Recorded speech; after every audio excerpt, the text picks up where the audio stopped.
au bout de quelques semaines, je me suis retrouvé avec une forte douleur au genou, présente surtout à l'échauffement au départ, qui passait une fois que j'étais chaud et qui pouvait commencer à me réveiller la nuit, le matin ça pouvait me gêner, etc. Et vu que je suis quelqu'un de très intelligent qui aime son métier... T'as continué.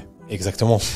Simon, qu'est-ce qui m'est arrivé ? Si on a un beau cas de tendinopathie patellaire, la douleur, elle va augmenter de manière proportionnelle aux contraintes qu'on va mettre sur le tendon. En fait, ça va juste prendre du temps. C'est une prise en charge qui dure 6 mois à 1 an. Chez pas mal de pratiquants de sport où il y a du saut, il y a des tendinopathies à l'imagerie, donc à l'échographie, donc une dégénérescence du tendon. Par exemple, chez les basketteurs, ça va jusqu'à 20% chez les asymptomatiques. Ce qui est intéressant, c'est qu'ils ont fait justement des biopsies de tendons patellaires chez des sujets sains et chez des sujets qui avaient eu une tendinopathie patellaire. Au final, il y avait autant de fibres de bonne qualité chez les sujets sains que chez les sujets qui avaient eu une tendinopathie patellaire.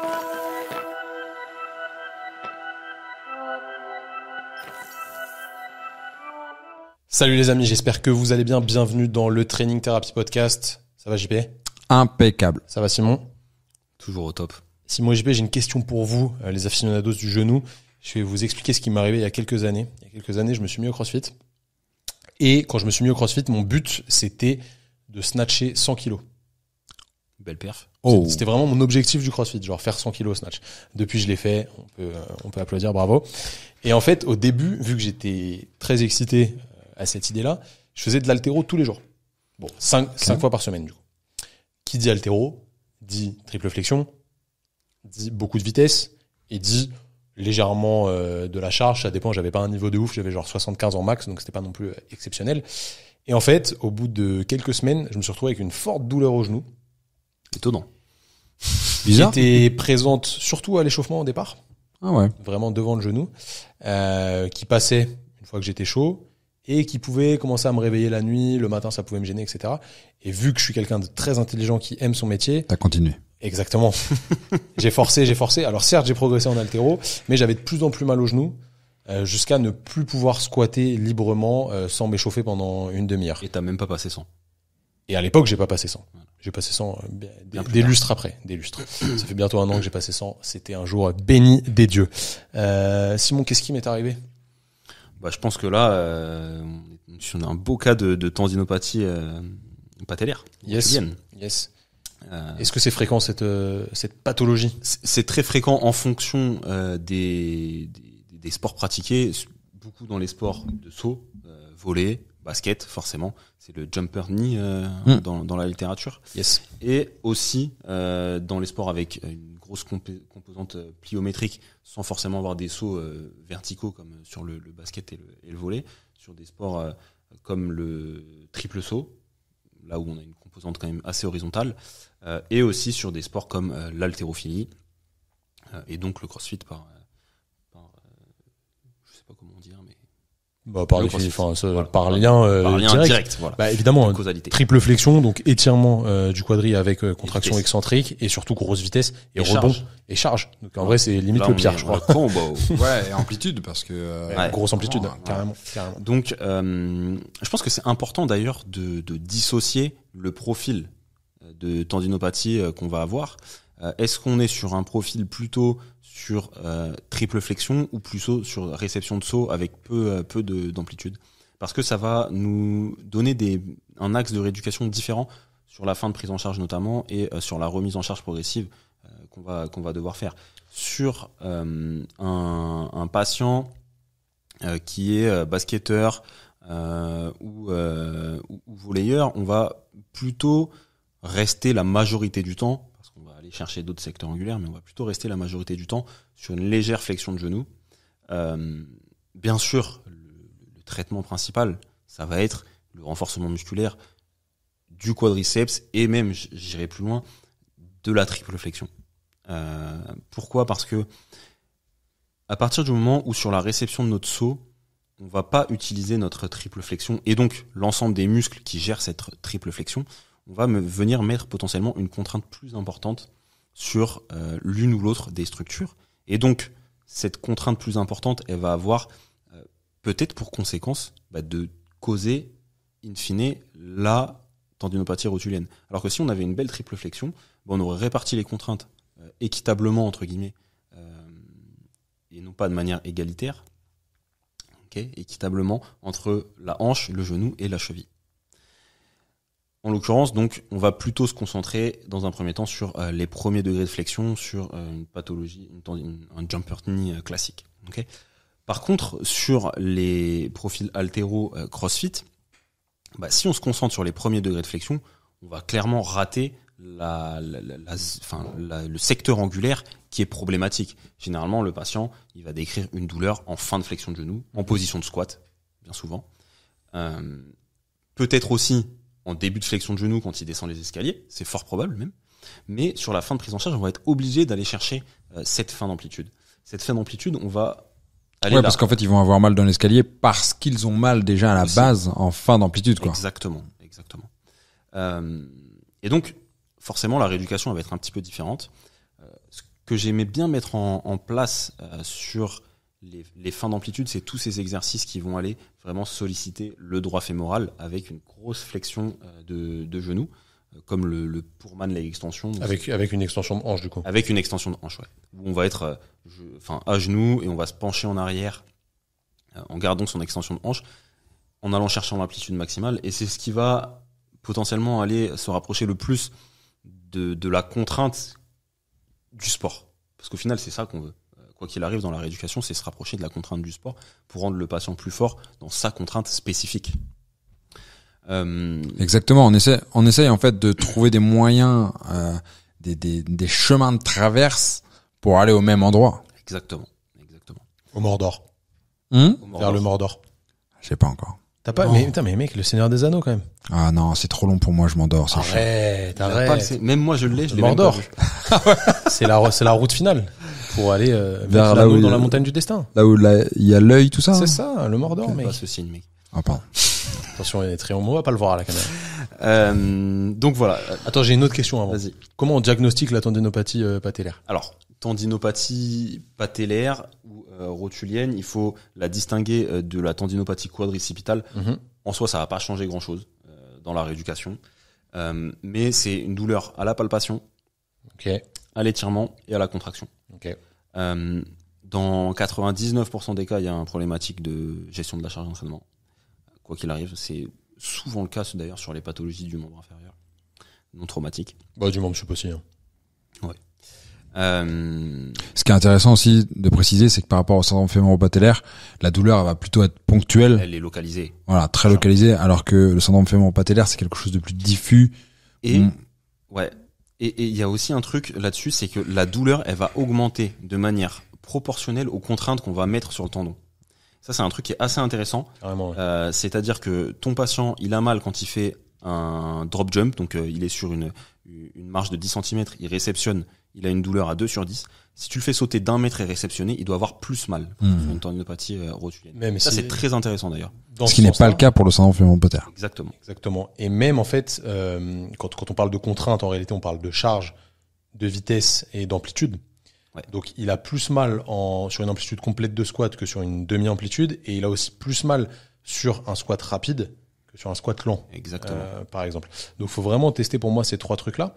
Et tu parlais de la différence entre, tu nous as parlé de la tendinopathie quadricipitale. C'est quoi la différence avec la tendinopathie patellaire? C'est juste l'endroit où la douleur est localisée? Ça va être le positionnement. C'est-à-dire que il y en a une, ça va être vraiment l'insertion sur la base de la patella. Ok. Donc, haute. Plutôt proximale. Et l'autre, c'est plutôt une problématique sur vraiment le ligament patellaire. Et donc là, il peut y avoir deux zones aussi. Ça va être soit sur la pointe de la patella, donc vraiment à la base, soit sinon sur la TTA. Donc ça fait vraiment une douleur très aiguë. C'est très aigu. Sur la pointe. Des fois, il me semble avoir entendu parler justement de problématiques de tendinopathie rotulienne avec des petits phénomènes d'arrachement un petit peu osseux, tu vois. Je sais pas si tu te rappelles, j'avais fait une radio. Et sur la radio, mon tendon, il était ossifié. Ah ouais. Il y a un petit phénomène d'ossification. Ouais. C'est ça. C'est la dégénérescence du tendon. Hein. Et je pense que c'est un stade quand même assez avancé pour le coup. Mais à mon avis, je pense que chez les gens qui font très régulièrement de la triple flexion et beaucoup de squats, etc., je pense que c'est pareil de l'autre côté. Je pense. Je vais regarder les papiers là-dessus, mais à mon avis, c'est pareil de l'autre côté. Mais en tout cas, on a aussi ce phénomène-là chez l'adolescent. Oui, exact. Le Osgood-Schletter. Voilà. Et l'autre, c'est le Sinting Larsson aussi. Ouais, c'est ça. C'est la même chose en fait. C'est des tendinopathies rotulienne, sauf que comme le tendon il est plus fort que l'os, C'est ça. c'est l'os qui s'arrache en fait entre guillemets. Ouais, puis le tendon, il s'adapte à la contrainte en devenant plus rigide. Mm. Et Voilà. du coup, il y a des petits phénomènes de calcification, etc., qui sont adaptatifs, comme toujours. Donc ça, c'est ultra intéressant. Comment tu organises ta rééducation, sachant qu'on le sait, dans ces cas de sportifs, si par exemple tu m'avais eu en soin, j'aurais pas arrêté ma pratique sportive. Non. Parce que je t'aurais pas écouté et j'ai envie de continuer à m'entraîner, même si j'ai mal. Ça d'ailleurs, c'est un point intéressant qu'un jour il faudra qu'on aborde dans un podcast. C'est quand le patient veut quelque chose et le thérapeute ne veut pas. Ou, voilà. Ça c'est intéressant parce que en effet, si on t'a comme patient, on sait très bien que si on te dit non, c'est intéressant que t'arrêtes, tu vas pas nous écouter, tu vas pas nous suivre et donc du coup tu vas changer de thérapeute. Et de toute façon, tu aurais tort. La plupart du temps, tu as tort quand tu arrêtes l'activité. Totalement. Et Au il y moins aurait la pas de modifier, résultat. mais en tout cas, et en plus il y a pas de résultat. J'ai pas dit que je voulais pas la modifier. Bien sûr. Non mais ce que je veux dire c'est que l'objectif du patient, N'est pas ton objectif. exactement. Bah, on en parlera. Ça va être intéressant. Et du coup, donc, qu'est-ce que je ferais alors, déjà, je trouve que sur les tendinopathies, les vraies tendinopathies rotuliennes, le continuum de la rééducation est entre guillemets assez simple. Il va pas y avoir. En fait, ça va juste prendre du temps. Oui, c'est ça. Faut Une être patient. tendinopathie rotulienne, ça, on en a pas parlé, mais c'est une prise en charge qui dure 6 mois à 1 an. Alors, ça demande beaucoup d'éducation thérapeutique parce qu'au bout d'un moment, le patient, tu vas beaucoup moins le voir. Mais il va falloir qu'il continue ses exercices. Et ça encore, c'est pas un problème en fait de moins voir vos patients. Non. Vraiment, si vous voyez vos patients une fois toutes les 3 semaines parce que c'est juste du suivi, pas de problème quoi. C'est clair. J'ai lu un papier justement là-dessus, parce que je suis en train de préparer à l'heure où on tourne une vidéo YouTube pour les patients justement là-dessus, et ça va jusqu'à 2 ans. Ouais, ça Ils s'en rendent m'étonne compte, pas. ouais. Et donc du coup, comment j'aurais fait ? En fait, j'aurais dans un premier temps limité les douleurs, toutes les activités douloureuses. J'aurais dit on va pas les faire déjà en WOD, on va pas les faire avec de la charge. Tu vas faire tout ce que tu veux tant que t'as pas mal, concrètement. En dehors du cabinet. Au cabinet, j'aurais fait avec la douleur forcément, douleur à 4 sur 10. C'est ce que j'ai l'habitude d'utiliser pour ces problèmes de tendinopathie parce que sinon tu vas pas avancer. J'aurais pu mettre en place aussi du travail accessoire. Après, ça va vraiment dépendre du profil, mais l'orienter plutôt que de travailler son haltéro, peut-être aller chercher à développer sa mobilité si c'est un déficit, aller développer son cardio aussi s'il y a des problématiques de ce côté-là. Et après, moi, j'aurais axé mon travail principalement sur le quadriceps, sur une progression des exercices, une progression des contraintes, une progression des charges, etc., petit à petit. J'en reviens à mon idée de tendon qui était ossifié là. Enfin, c'était ce que m'avait dit le radiologue. En fait, on se rend compte déjà que chez pas mal de pratiquants de sport où il y a du saut, il y a des tendinopathies à l'imagerie, donc à l'échographie, donc une dégénérescence du tendon. C'est un peu plus simple et un peu plus vrai de dire ça. Par exemple, chez les basketteurs, ça va jusqu'à 20% chez les asymptomatiques. Donc en gros, sur 10 basketteurs qui n'ont pas de douleur au genou, on leur fait passer une écho, on se rend compte que 2 sur 10 ont une dégénérescence du tendon.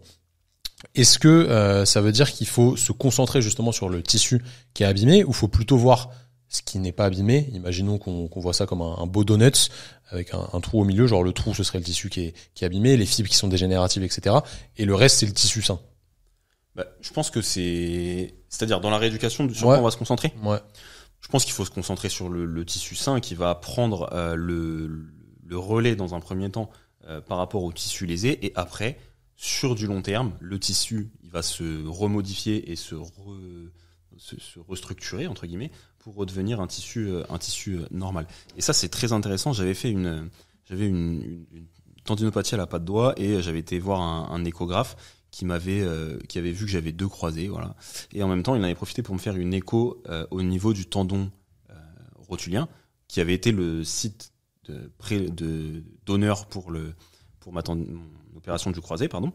Et du coup, pour un Kenneth Jones, ils enlèvent le tiers central donc du tendon rotulien, et il avait regardé pour voir comment c'était, et ça se refait complètement. C'est-à-dire que ton tendon, il va pas rester avec un trou pendant 20 ans, tu vois. Non, il va se reconstituer. Il me et il y semble a quelque que chose qui va se faire à l'intérieur. les fibres de collagène sont un petit peu différentes. Après, c'est pas la même organisation. Et ce qui est intéressant, c'est qu'ils ont fait justement des biopsies de tendons patellaires chez des sujets sains et chez des sujets qui avaient eu une tendinopathie patellaire, au final, il y avait autant de fibres de bonne qualité chez les sujets sains que chez les sujets qui avaient eu une tendinopathie patellaire.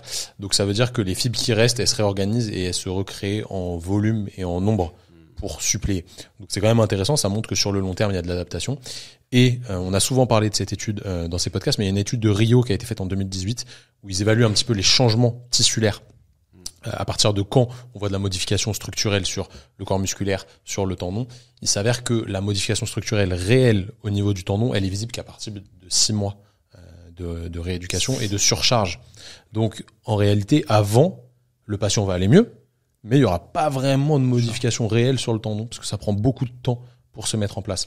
C'est pour ça que, en fait, sur quoi on va se concentrer? Est-ce que c'est sur le tissu sain, tissu lésé? En fait, on va se concentrer sur la fonction, tout simplement. De toute façon, nous, on l'a pas, l'imagerie. Déjà, on l'a pas. Deuxièmement, si on l'a, ça peut être anxiogène pour le patient. Carrément. Ça peut même être anxiogène pour nous. Donc, en fait, on va se concentrer sur la fonction et peu importe ce qui reprend ou pas, ce qu'on veut, c'est que le patient aille mieux dans cette fonction douloureuse. Donc, concentrons-nous là-dessus, quoi. Ouais, je suis bien d'accord.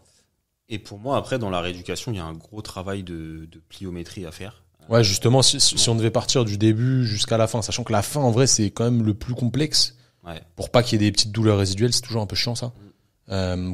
Quel continuum tu ferais? Imaginons, on part, voilà, d'un patient qui est très irritable lors de son activité, aller à 6, 7 sur 10. Comment tu fais pour aller jusqu'au bout du processus? En premier, je vais faire le point avec lui sur les activités qui sont douloureuses, les moduler, les limiter si je peux, et les arrêter. C'est vraiment mon dernier recours. C'est vraiment si c'est vraiment trop douloureux et trop impactant pour le reste de sa pratique, de sa vie quotidienne. Après, je vais chercher encore une fois des exercices et de la modification de symptômes. Est-ce que un tape ça va le soulager?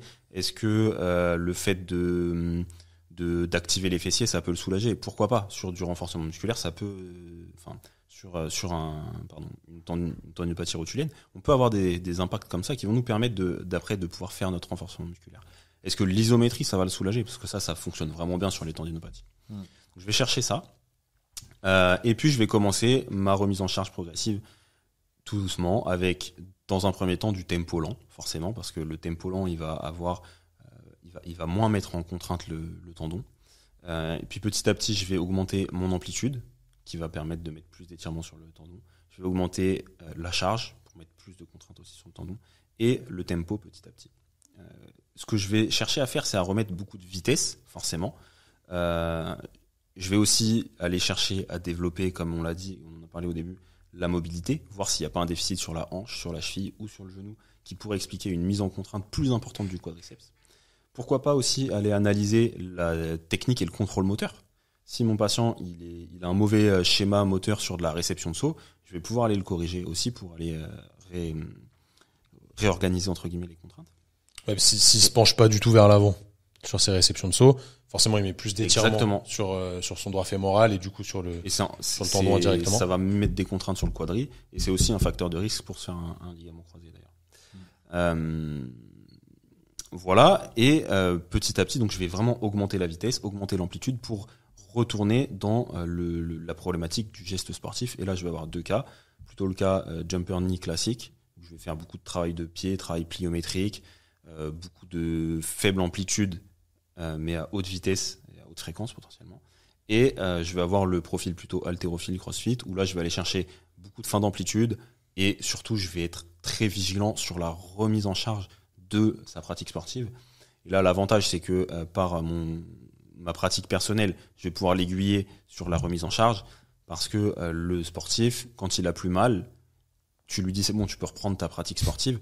Alors, s'il était débutant, entre guillemets, ou pas forcément hyper avancé et que les charges étaient limitées dans sa pratique, bah, ça va le faire, tu vois. Mais si on a un gars qui est capable de faire du squat clean à 140 kilos, et bah, forcément, ça va être problématique. Donc voilà, vraiment, globalement, c'est le continuum qu'on va respecter dans notre prise en charge et ça permettra que toute la rééducation se passe bien. Mais en vrai, ça se fait bien, ça demande juste du temps et de l'éducation. C'est ça, faut être patient, quoi. Exactement. Faut être patient, faut aller au bout des choses et cette phase de pliométrie, je pense qu'on l'oublie beaucoup et elle se fait à partir du moment où ton tendon il est capable quand même d'encaisser de la contrainte, sachant que quand on regarde un petit peu quel tissu répond à quelle contrainte, d'un point de vue de mécanotransduction. Il s'avère que le tendon, lui, ce qui le fait s'adapter, c'est l'étirement et la traction. Donc, à savoir la contraction excentrique, qui plus est à vitesse élevée. Mais au début, il est pas capable de l'encaisser. Donc ça, tu le fais à la fin avec tout ce que tu as dit, pliométrie, etc. C'était très intéressant. JP, t'as un truc à rajouter là-dessus ou... Non, ouais, en effet, mettre l'accent sur la plio à la fin, c'est essentiel parce que c'est la dernière étape qui demande la capacité vraiment tendineuse, cette capacité de stockage restitution. Bah, évidemment. Et ça, faut vraiment pas l'oublier. Si on s'arrête avant, en fait, on a un risque de blessure, même s'il y a plus de blessure, quoi. Même s'il y a pas de douleur. Si t'as fait que de la chaise ou que du squat très lent ou du leg extension avec de la pause, machin, c'est pas suffisant. T'as pas fini ta rééducation, même s'il y a plus de douleur. T'as pas fini ta rééducation, parce qu'une fois que le patient il va remettre de la contrainte avec de la vitesse, etc., ça va reflamber, c'est sûr. Ouais, complètement. Donc ça suffit pas. Merci les gars pour cet échange, c'était très intéressant. Ouais, merci Simon. Si jamais vous voulez aller plus loin sur les pathologies non traumatiques du genou, Simon il a fait une formation totalement dédiée à ça. Elle est disponible en e-learning. Vous avez juste à cliquer sur le lien dans la description du podcast ou de la vidéo. Et d'ailleurs, si vous nous écoutez sur les plateformes de streaming, Apple Podcasts, Deezer, Spotify, n'hésitez pas à lâcher un petit review 5 étoiles. Mettez un petit commentaire si vous le pouvez, parce que toutes les plateformes de streaming ne le permettent pas. Et si vous êtes sur YouTube, lâchez votre magnifique pouce bleu de la journée. Abonnez-vous, n'hésitez pas à activer les notifications pour être au courant de la prochaine vidéo qu'on va sortir. En attendant, prenez soin de vous, prenez soin de vos patients, c'est le plus important. Merci les gars pour cette discussion. Merci beaucoup. Et nous, on se dit à bientôt. Salut tout le monde. Salut.